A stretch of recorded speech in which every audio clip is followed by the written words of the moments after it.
Հարցը սիրիկ։ Պարոն վարչապետ, երեք պարզ դարձավ, որ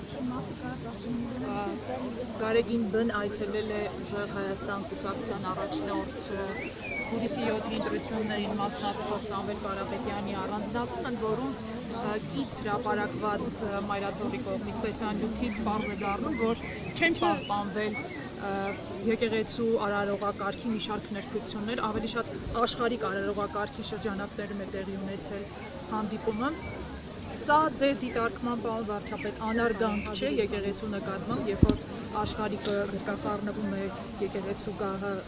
զբաղեցնող անձին, նույնիսկ թփթփացնում է նրա ուսին, եւ երկրորդ հարցը դրանից բխող, արդյոք սա քաղաքական աջակցություն չէ Գարեգին Բ-ի կողմից ընտրապայքարին մասնակցող քաղաքական կոնկրետություն։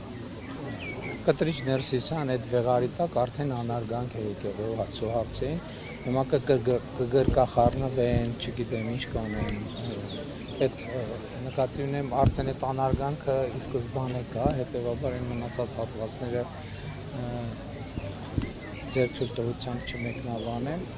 Ինչ վերաբերվում է հետևյալին, ձեր հարցի երկրորդ մասին, Կտրիչ Ներսիսյանը վաղուց Հայաստանի դեմ տարվող հիբրիդային պայքարի առաջնորդներից մեկն է, ուղղակի այն տրամաբանությամբ, որ ինքը որոշակի իրեն հատուկ խորամանկությամբ այնպես անում է, որ ինքը ուրիշներին հրահրի, քաջալերի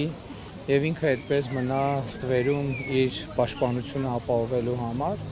բայց ես կարծում եմ եւ հույս ունեմ, որ Հայաստանի Հանրապետության ժողովուրդը 2026 թվականի հունիսի 7-ի ընտրությունների արդյունքներով կհանգուցալուծի նաեւ այս իրավիճակը։ Իսկ եկեղեցին ձեր դիտարկման քաղաքական դիրքորոշում է արտահայտում։ Դե բայց դա նորություն է ձեզ համար, ասենք 2019 թվականից ընդ այսինքն հեղափոխությունից անմիջապես հետո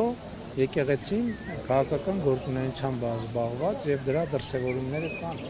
ընդ որում քաղաքական հակապետական գործունեությամբ զբաղված քրեական գործեր կան, ինչքան փաստերի իրենց տեղում են։ Այս էլ հույն դեպքը չի, որ մեկը ասում է ես գիտեք ինչ լսել եմ կամ անցնելիս լսել եմ, բոլոր փաստերը հստակ արձանագրված են